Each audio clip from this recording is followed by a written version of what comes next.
Saya mau cerita. Ada dua orang sahabat yang tinggal di sebuah desa kecil di Italia. Sebut saja nama mereka adalah Pablo dan Bruno. Mereka adalah anak muda yang memiliki impian yang tinggi. Mereka sering berkhayal bagaimana kalau suatu hari nanti mereka menjadi orang terkaya di desanya. Keduanya merupakan orang yang sangat ambisius. Yang mereka perlukan adalah sebuah kesempatan. Pada suatu hari, kesempatan itu pun datang. Kepala desa memutuskan untuk mempekerjakan kedua anak ini untuk membawa air dari sungai ke sebuah penampungan air di tengah desa. Keduanya masing-masing membawa 2 buah ember dan segera menuju ke sungai. Menjelang sore, keduanya telah mengisi penampungan air sampai penuh. Kepala desa menggaji mereka masing-masing berdasarkan jumlah ember air yang mereka bawa. Wow, Pablo dan Bruno senang sekali. Ini berarti impian mereka akan segera terkabul. Mereka sulit percaya jika mereka bisa mendapatkan rezeki sebanyak ini. Mereka bekerja lebih keras lagi setiap hari agar bisa mengangkut air lebih banyak. Namun, Pablo mulai merasakan ketidaknyamanan. Ia tidak yakin pekerjaan ini bakal buat impiannya terwujud. Punggungnya nyeri dan kedua telapak tangannya lecet-lecet. Kian hari, kian takut saat harus pergi bekerja. Ia pun mulai berpikir keras mencari akal bagaimana caranya membawa air dari sungai ke desanya. Aha, Pablo mendapatkan ide. Bruno, saya punya rencana. Daripada kita mondar-mandir bawa-bawa ember setiap hari, kenapa kita nggak sekalian aja buat sebuah saluran pipa dari sungai ke desa kita?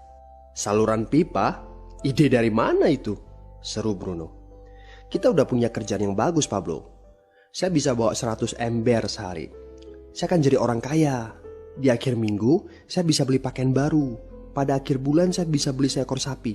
Dan pada akhir tahun, saya bisa bangun sebuah gubuk baru.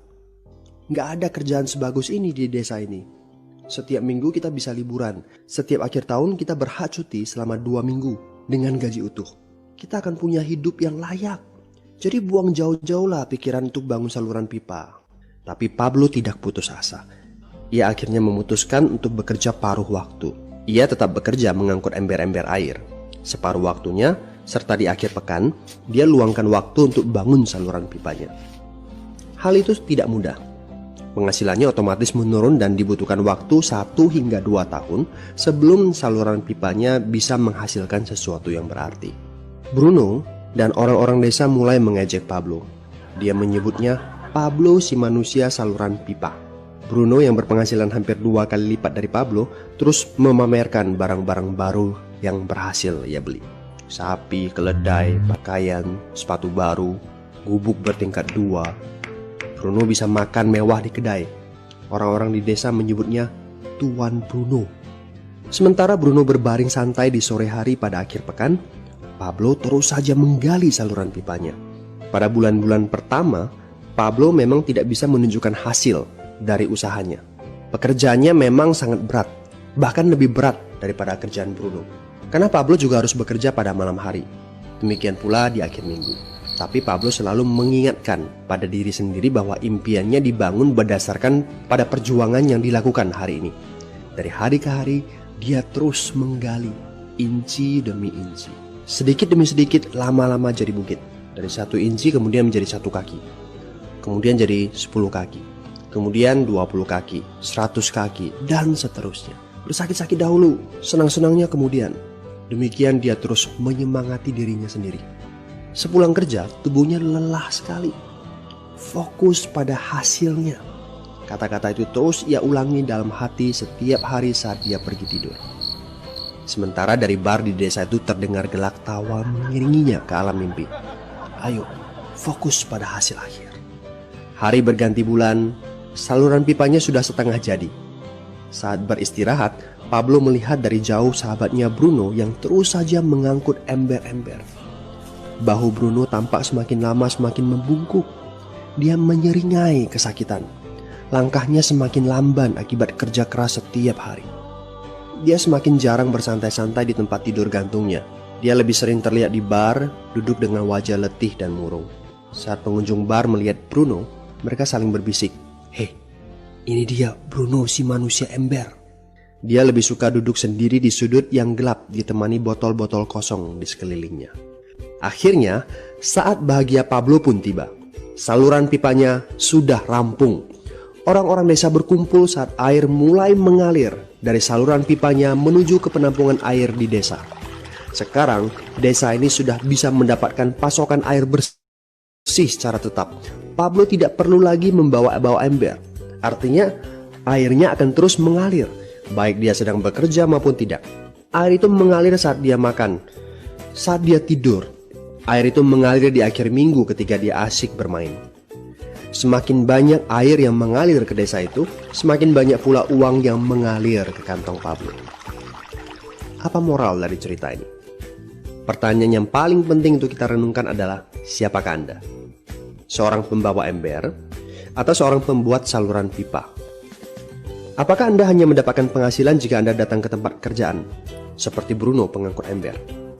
Atau Anda termasuk orang yang bekerja hanya sekali saja, kemudian Anda dibayar terus-menerus, seperti Pablo pembuat saluran pipa? Jika Anda termasuk orang kebanyakan, itu berarti Anda bekerja dengan menggunakan pola pembawa ember. Anda membarterkan waktu untuk mendapatkan uang. Maksudnya, bekerja 1 jam dibayar per jam, bekerja 1 bulan dibayar per bulan, bekerja setahun dibayar per tahun. Masuk akal kan? Masalahnya, dengan sistem pembawa ember, masuknya uang akan berhenti saat kita berhenti bawa ember. Artinya pendapatan kita hanya sementara alias tidak langgeng.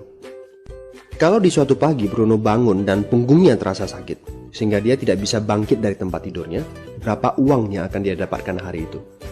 0 besar. Fakta yang harus kita sadari adalah kita tidak bisa bekerja selamanya karena faktor usia dan kesehatan. Jika kita tidak sanggup membarterkan waktu kita, maka kita tidak akan mendapatkan uang. Pablo jauh hari sudah menyadari keterbatasan ini.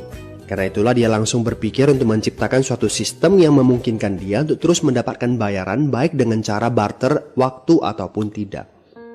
Pikirkan ini. Bagaimana dengan Anda? Anda mau apa kalau besok penghasilan Anda berhenti? Apa yang akan terjadi kalau Anda dipecat? Apa yang terjadi kalau kemudian Anda sakit atau cacat sehingga tidak bisa membawa ember lagi? Bagaimana seandainya perawatan kesehatan yang mendadak yang harus Anda jalani menghabiskan uang tabungan Anda? Apa yang terjadi bila uang tabungan Anda itu langsung menguap dalam semalam? Kalau penghasilan Anda berhenti besok, untuk berapa lama Anda bisa membayar hipotek Anda? Cicilan rumah, mobil Anda, ataupun untuk biaya sekolah anak-anak Anda? 1 tahun, 6 bulan, 3 bulan, atau 3 minggu? Jelas.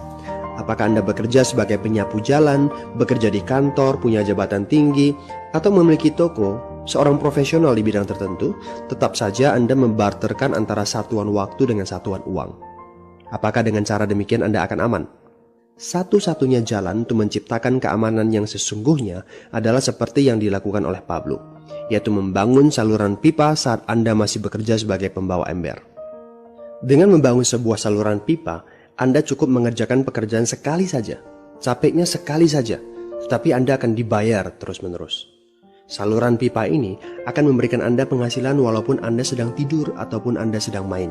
Penghasilan ini juga akan terus Anda peroleh setelah Anda pensiun, pada saat Anda sedang sakit ataupun cacat sehingga tidak bisa bekerja, dan juga dalam situasi darurat.